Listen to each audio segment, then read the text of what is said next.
राज्यभरातल्या मराठा कुटुंबातल्या माहितीचं संकलन 7 दिवसात केलं जाणार आहे। यासाठी तहसीलदार, जिल्हाधिकारी, विभागीय आयुक्त आणि महापालिका आयुक्त यांना नोडल ऑफिसर म्हणून नियुक्त करण्यात आले।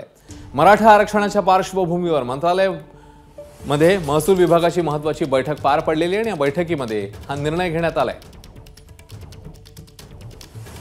एक मोठी अपडेट म्हणावी लागेल, या संदर्भात मंत्रालयात महसूल विभागाची महत्त्वाची बैठक संपन्न झाली।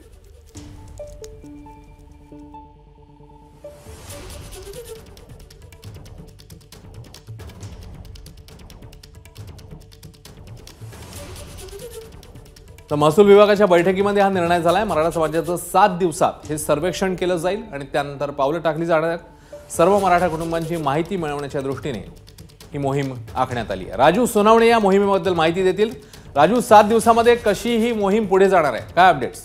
अश्विन, पाहतो आपण मराठा आरक्षणाच्या दृष्टीने आज मंत्रालयामध्ये महसूल विभागाची महत्त्वाची बैठक पार पडली। या बैठकीला महसूल मंत्री राधाकृष्ण विखे पाटील, सचिव, सर्व राज्यभरातील जिल्हाधिकारी, विभागीय आयुक्त आणि महानगरपालिकेचे आयुक्त उपस्थित होते।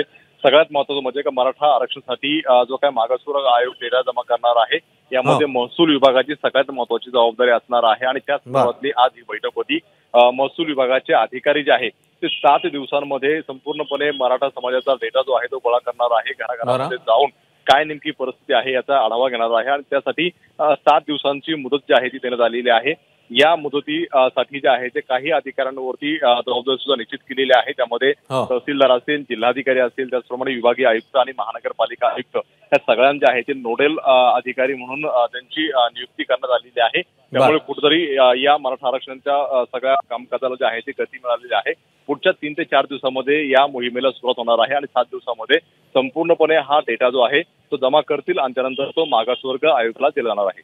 अश्विन, राजू, धन्यवाद या माहितीबद्दल। एबीपी माझा, उघडा डोळे बघा नीट।